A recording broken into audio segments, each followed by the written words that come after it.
बच्चों, let's see this question. The question says, which one of the following is incorrect regarding the given digestion and the absorption of the protein? And the options we have: the breakdown of the proteins into peptides is catalyzed by the pepsin in the stomach and by the pancreatic enzyme trypsin and chymotrypsin in the small intestine. Peptides are broken down into amino acid by the pancreatic carboxypeptidase and intestinal aminopeptidase. Small peptides consisting of 2 or 3 amino acid can diffuse through epithelial cell and broken down into the carbon dioxide and ammonia, which are released into the blood.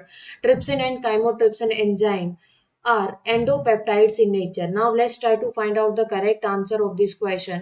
अगर मैं की concept की बात करूं तो जो question है वो किससे रिलेट कर रहा है कि जो प्रोटीन का डाइजेशन और एब्जॉर्प्शन कहाँ होता है और कैसे होता है प्रोटीन का absorption and digestion. Now let's try to find out the correct answer of this question.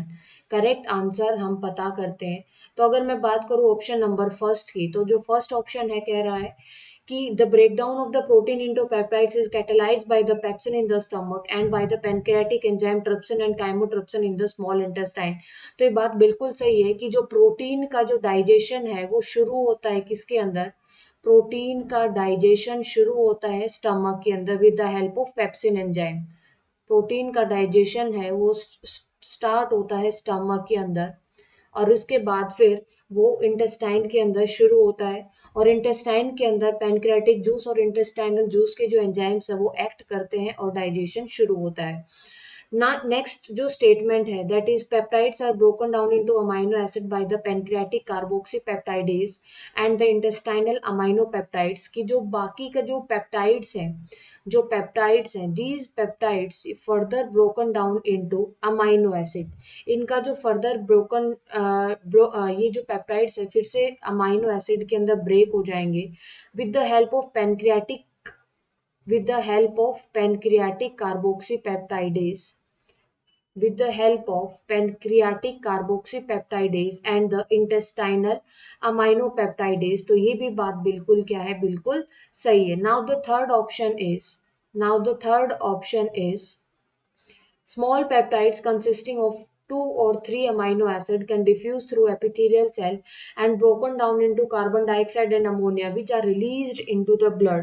तो थर्ड जो स्टेटमेंट है ये जो स्टेटमेंट है इनकरेक्ट है और हमें इनकरेक्ट ही स्टेटमेंट बतानी है.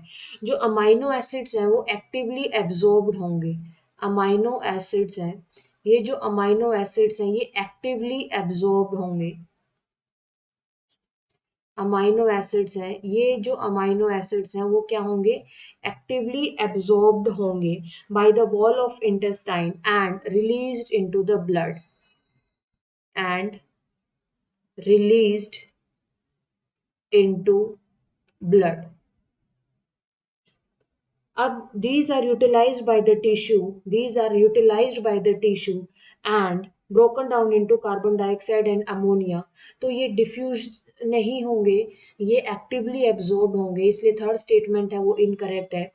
फोर्थ स्टेटमेंट है trypsin and chymotrypsin enzyme are endopeptidase in nature. तो एंडोपेप्टाइडेज का मतलब क्या होता है. एंडोपेप्टाइडेज जो एंजाइम है trypsin and chymotrypsin these are endopeptidase in nature. So endopeptidase का मतलब होता है रिमूवल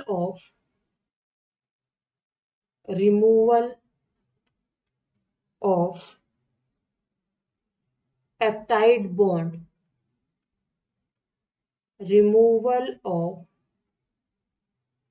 ये जो एंडोपेप्टाइडेज और एंडोप्रोटीनेज आर प्रोटियोलाइटिक पेप्टाइडेज जो कि पेप्टाइड बॉन्ड को ब्रेक करेंगे of non terminal amino acid of non terminal amino acid. क्योंकि टर्मिनल से जो रिमूव करेंगे अमाइनो पेप्टाइड बॉन्ड को वो एक्सोपेप्टाइडेज होंगे. तो trypsin and chymotrypsin enzyme are endopeptide in nature. ये स्टेटमेंट बिल्कुल सही है. जो इनकरेक्ट स्टेटमेंट है वो हमारी थर्ड है लेकिन यही हमारा करेक्ट आंसर है. So the correct answer of this question is option number third is the correct answer. I hope you understood this question very well. Best of luck.